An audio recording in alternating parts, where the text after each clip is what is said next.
माफ़ कीजिएगा, ये वीडियो फिर से कट गया था। थोड़ा आज वीडियो बनाने में थोड़ा सा दिक्कत हो रहा है। हम लोग बात कर रहे थे कि कर्नाटक एवं केरल के क्षेत्र में जो अमर वर्षा के नाम से जाना जाता है, इसी के बारे में ये क्वेश्चन सर्वे बीपीएससी के प्रीलिम्स में आ गया था इस बार कि कर्नाटक और केरल के क्षेत्र में जो वर्षा, ये जो मानसूनी वर्षा होती है, उसका क्या नाम, क्या मतलब किस नाम से जाना जाता है। तो ऑप्शन में मैंगो सवर्ण था और वही ऑप्शन सही होता। ठीक है, आगे देख लेते हैं। वर्षा ऋतु या मानसून का आगमन कैसे कैसे होता है उसके बारे में। जून के प्रारंभ में उत्तरी मैदान में निम्न दाब की अवस्था तीव्र हो जाती है। यह दक्षिणी गोलार्ध की व्यापारिक पवनों को आकर्षित करता है। यह दक्षिणी पूर्वी व्यापारिक, यहाँ भी एक मैप है, इस मैप को अच्छे से देख लीजिए। मानसून का अंत के बारे में बताया गया हुआ है कि कहाँ पे किस डेट को मानसून का अंत होता है। ठीक है, यहाँ पे दिया गया हुआ देख सकते हैं।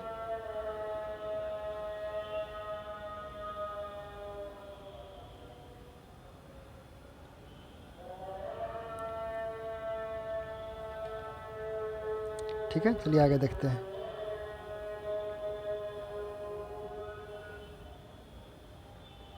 पवनें दक्षिणी समुद्रों के उपोष्णकटिबंधीय क्षेत्रों में उत्पन्न होती है। चूँकि ये पवनें गर्म महासागरों के ऊपर से होकर गुजरती है, इसलिए ये अपने साथ इस महाद्वीपीय में बहुत अधिक मात्रा में नमी लाती है।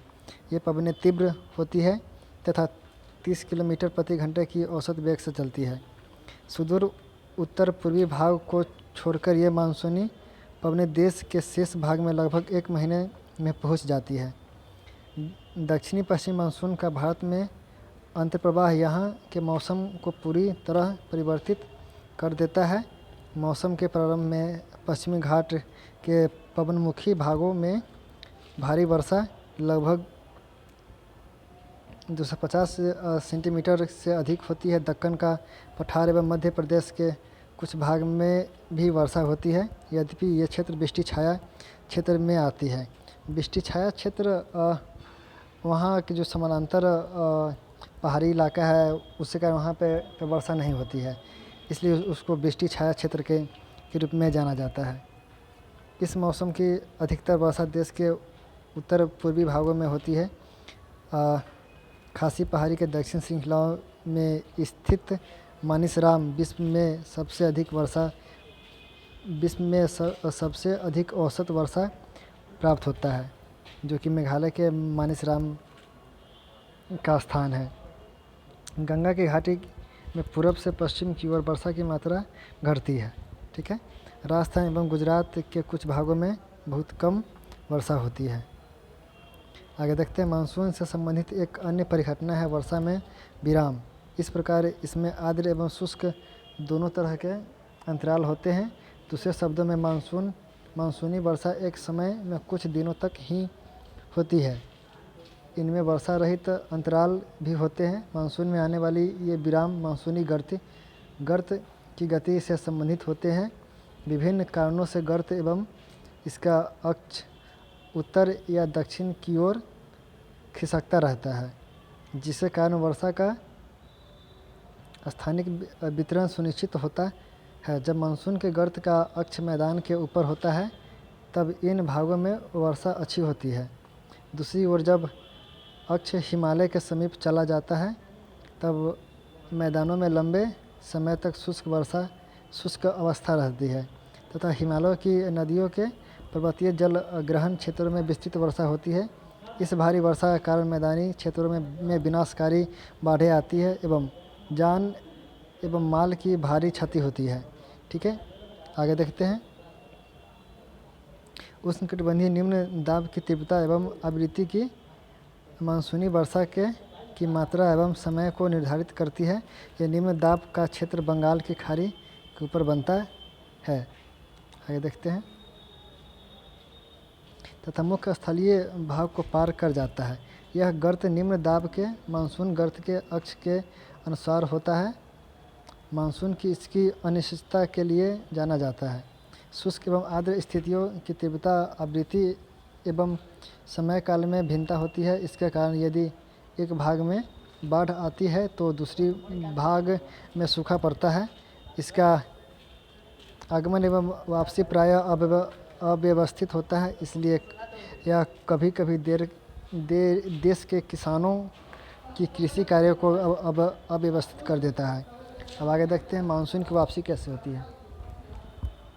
अक्टूबर नवंबर के दौरान दक्षिण की तरफ सूर्य के आभासी गति के कारण मानसून गर्त या निम्न दाब वाला गर्त उत्तरी मैदान के ऊपर शिथिल हो जाता है। धीरे धीरे उच्च दाब प्रणाली इसका स्थान ले लेती है। दक्षिण पश्चिम मानसून शिथिल हो जाते हैं तथा धीरे धीरे पीछे की ओर हटने लगते हैं। अक्टूबर के प्रारंभ में मानसून पवनें उत्तर के मैदान से हट जाती है। ठीक है, आगे देखते हैं। अक्टूबर एवं नवंबर का महीना गर्म वर्षा ऋतु से शीत में परिवर्तित का काल होता है। मानसून की वापसी होने से आसमान साफ एवं तापमान में वृद्धि हो जाती है। दिन का तापमान उच्च होता है जबकि रातें ठंडी व सुहावनी होती है। स्थल अभी भी आर्द्र होती है।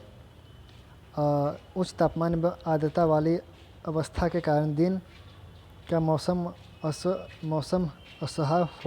असह्य हो जाता है। इसे सामान्यतः क्वार की उमस के नाम से जाना जाता है। अक्टूबर के उत्तरार्ध में विशेषकर उत्तरी भारत में तापमान तेज़ी से गिरने लगता है।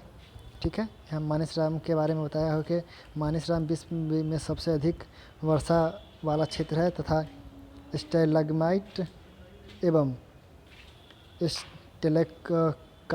स्टैलेक्टाइट गुफाओं के लिए प्रसिद्ध है। नवंबर के प्रारंभ में उत्तर पश्चिम भारत के ऊपर निम्न दाब वाली अवस्था बंगाल की खाड़ी पर स्थानांतरित हो जाती है। यह स्थानांतरण चक्रवाती निम्न दाब से संबंधित होता है जो कि अंडमान सागर के ऊपर उत्पन्न होता है। यह चक्रवात सामान्यतः भारत के पूर्वी तट को पार करते हैं जिनके कारण व्यापक एवं भारी वर्षा होती है। ये उष्णकटिबंधीय चक्रवात प्रायः विनाशकारी होती है। ठीक है, एक मैप में देख लेते हैं। ये मौसमी वर्षा के जून से सितंबर के बारे में दिखाया गया हुआ है। ठीक है, देखिए यहाँ कलर वाइज किया गया हुआ है कि आपको दिखा देते हैं।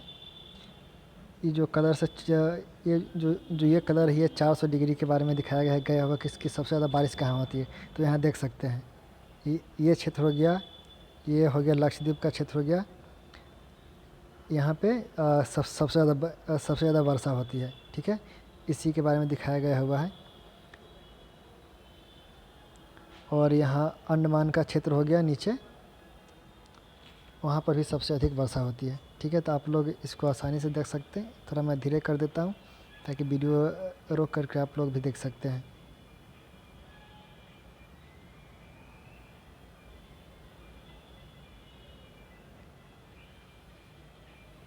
ठीक है, आगे देखिए वार्षिक वर्षा के बारे में भी दिखाया गया हुआ यहाँ पर भी।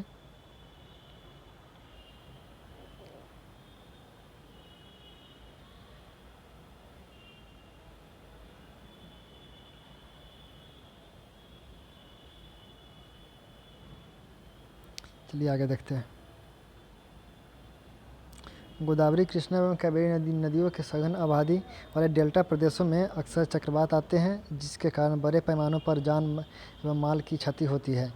कभी कभी ये चक्रवात उड़ीसा, पश्चिम बंगाल एवं बांग्लादेश के तटीय क्षेत्रों में भी पहुंच जाती है। कोरोमंडल तट पर अधिकतर वर्षा इन्हीं चक्रवातों तथा अवदाबों से होती है। वर्षा का वितरण देख लेते हैं कि भारत में वर्षा के वितरण कितना है।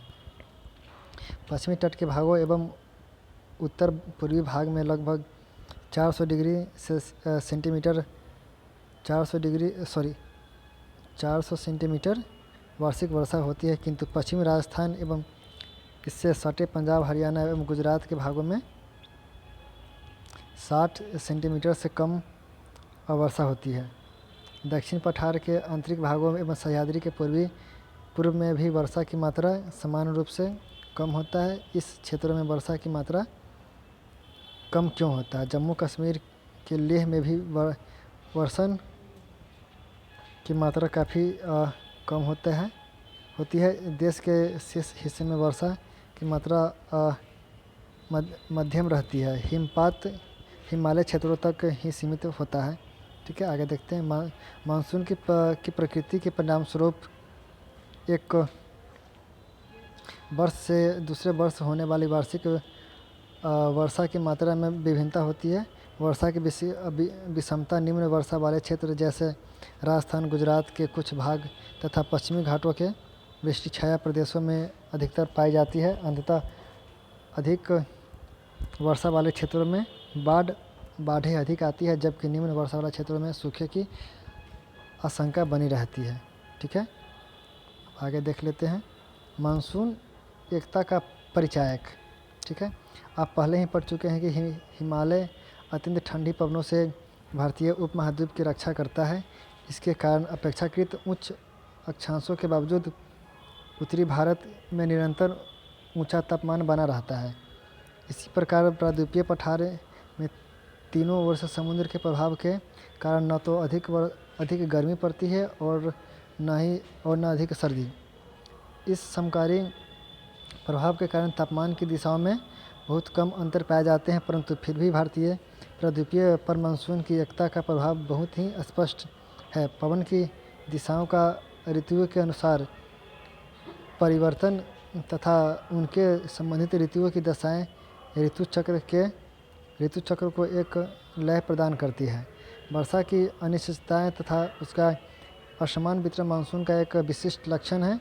संपूर्ण भारतीय भूदृश्य से इसके जीव तथा वनस्पति, इसका कृषि चक्र, मानव जीवन तथा उसके त्यौहार उत्सव सभी इस मानसून लय के चारों ओर घूम रहे हैं। उत्तर से दक्षिण तथा पूरब से पश्चिम तक संपूर्ण भारतवासी प्रति वर्ष मानसून के आगमन की प्रतीक्षा करते हैं। यह मानसून पवनें हमें जल प्रदान कर कृषि की प्रक्रिया में तेजी लाती है एवं संपूर्ण देश को एक सूत्र में बांधती है। नदी घाटियाँ जो इन जलों का संवहन करती है, उन्हें भी एक नदी घाटी इकाई का नाम दिया जाता है। ठीक है, इस तरह से हमारा ये चैप्टर कंप्लीट हुआ। यहाँ कुछ ऑब्जेक्टिव क्वेश्चन है, उसे भी देख लेते हैं। मुझे उम्मीद है कि आप लोग इसका जवाब कमेंट बॉक्स में ज़रूर देंगे। नीचे दिए गए स्थानों में से किस स्थान पर विश्व के सबसे अधिक वर्षा होती है? ठीक है, जैसे कि हम लोगों ने अभी देखा ऊपर कहाँ पे सबसे अधिक वर्षा होती है, तो आप इसका कमेंट बॉक्स में इसका आंसर ज़रूर दें। ठीक है, अगला क्वेश्चन देख लीजिए। इस तरह से इन टोटल क्वेश्चन आए, इन 5 क्वेश्चन का आप कमेंट बॉक्स में जवाब ज़रूर दें। ठीक है, मुझे उम्मीद है कि आप लोग को ये मेरा प्रयास अच्छा लगता होगा, और अच्छा लगता होगा तो आप लोग सपोर्ट ज़रूर करेंगे। अभी के लिए इतना ही, मिलते हैं अगले वीडियो में। नमस्कार।